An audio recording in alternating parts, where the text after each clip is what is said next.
क्योंकि ये सफ़ेद यूनिफॉर्म है तो ये तो कभी धुलने से हमारे यहाँ पानी में भी इतनी चीज़ें मिली होती, पीली वीली हो जाती है। तो आपको एक अफसर को साल में कितनी यूनिफॉर्म्स मिलती हैं?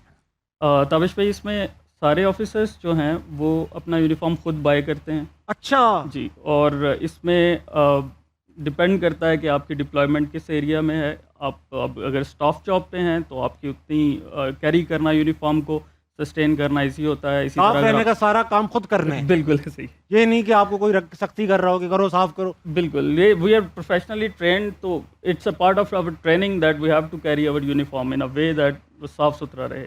Very nice. बात आपसे आगे बढ़ेगी। मेरे पास मौजूद हैं MCPO जनाब खालिद डार साहब। खालिद उमर साहब, सॉरी खालिद उमर साहब। नहीं, आपने शक्ल ही चेंज करके रख दी है।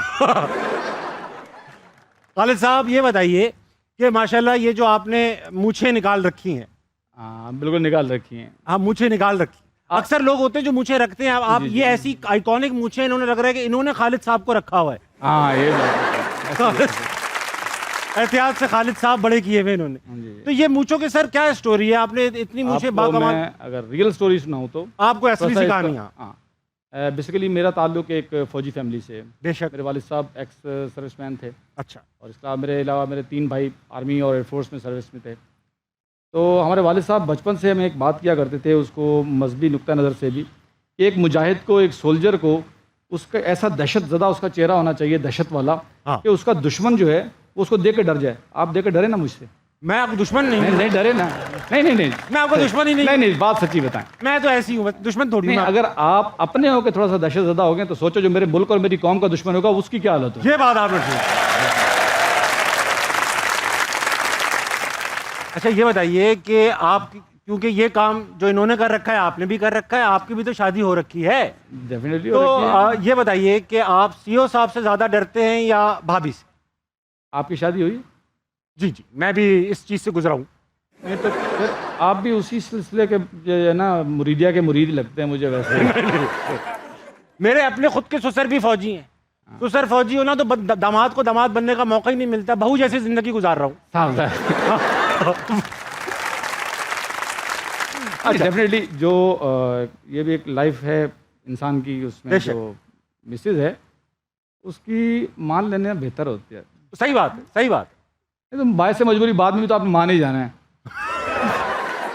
ये बात। अच्छा खालिद साहब, मैंने सुन रखा है कि क्योंकि हमारे शो की एक रिवायत है शफीक साहब कि हम हर गेस्ट से एक शेर सुनते हैं। जी जी। क्योंकि आप 5 लोग बैठे थे तो 5 शेर ज़्यादा हो जाते। मैंने सुना कि आपको शेर शायरी का काफ़ी शगफ है। ऐसा तो नहीं है, लेकिन मैं अपनी जॉब के हिसाब से ज़रूर कुछ कहना चाहूँगा। बताओ। शेर दिल शाही की झपट, वाह, चीते की चाल रखते हैं। वाह। शेर दिल शाही की झपट, चीते की चाल रखते हैं, जोश अपने फ़न में यूं कमाल रखते हैं। क्या बात है। हर पल दुश्मन पर झपटने के लिए कश्तियाँ समंदर में डाल रखते हैं। सर बकफ रहते हैं शहादत के जनों में, ऐ देश तेरा यूं ख्याल रखते हैं। है कौन जो आए मुकाबिल हमारे, हम तो मैदान में ये सवाल रखते हैं। क्या बात है, क्या बात है। वाह। भाई साहब मैं वापस आऊँगा आपकी तरफ। फिलहाल मेरे पास और भी गेस्ट हैं। मेरे साथ मौजूद हैं ऑर्डिनेंस से पाकिस्तान के सारे एम्यूनेशंस का रखते हैं Raj, young captain Imtiaz. Imtiaz, welcome to असना मनाए। कैसे हैं भाई आप? अल्लाह का शुक्र, थैंक यू सो मच। आप तो माशाल्लाह बड़े प्यारे से हैं। खालिद भाई ने तो मूछें रख रखी हैं डराने के लिए। आप हुस्न से डराते हैं, कैसे डराते हैं आप? नहीं, अल्हम्दुलिल्लाह, जो जिस तरह आपने मेरे इंट्रोडक्शन दे दी कि एम्यूनिशन के जो केयर टेकर्स हैं हम, और फिर प्रोविज़न भी करते हैं उसका। तो जिस तरह हमने मुंह तोड़ हमला दिया है हमारे दुश्मन का, इसमें ऑर्डिनेंस का जो है ना बहुत बड़ा रोल था। बेशक बेशक। तो खूबसूरती तो मेरी है, लेकिन ये कि पीछे मैंने एम्यूनिशन रखा हुआ साथ ध्यान से जो है ना। मैं एहतियात से चलूं। बॉर्डर पर रखते हैं निगाहें तेज। मेरे साथ मौजूद हैं आदिल परवेज। आदिल भाई, आप क्या करते हैं, जरा कुछ ब्रीफ कीजिए। रेंजर्स में हैं आप, इतना तो पता है मुझे। जी हाँ, मैं रेंजर्स में हूँ, पाकिस्तान रेंजर्स पंजाब और सिंध, जैसा कि आपको मालूम है। जी हाँ।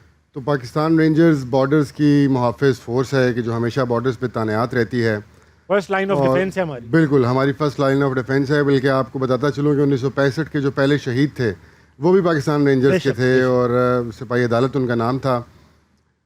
तो हमारा जो दायरा कार है वो सियालकोट से लेके कराची तक का जितना बॉर्डर है उसके ऊपर हम मौजूद हैं, और ना सिर्फ वहाँ बल्कि हम आईएस ड्यूटीज़ भी कर रहे हैं, इंटरनल सिक्योरिटी की जो ड्यूटीज़ हैं, जितने भी आपके एयरपोर्ट्स और सुप्रीम कोर्ट और इस तरह के जो हाई वैल्यू इंस्टॉलेशंस हैं स्टेट की, उनको प्रोटेक्ट करते हैं। और कभी भी कोई जैसे कोई सैलाब या किसी भी किस्म की कोई आफत अगर आ जाए तो उस सूरत में इंटरनल सिक्योरिटी की जिम्मेदारियां हम अदा करते हैं। सही बात। तो मैं पाकिस्तान रेंजर्स के अंदर असिस्टेंट जज एडवोकेट जनरल के फ़राइज़ अंजाम दे रहा हूँ। अच्छा, माशाल्लाह। और वहाँ के जितने भी कानूनी पहलू होते हैं उसको देखना मेरी जिम्मेदारी है।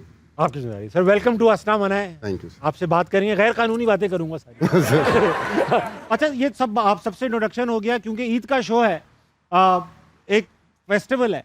कभी तो ऐसा भी होता होगा कि घर पे ईद गुजरी जाती होगी, once in a blue moon. Shafiq sahab, आप क्योंकि शफीक से आदमी है, तो ये बताइए कि आप ईद कैसे गुजारते हैं जब घर में गुजारते हैं? घर में ईद जो है यूजुअली गांव में गुजारी जाती है।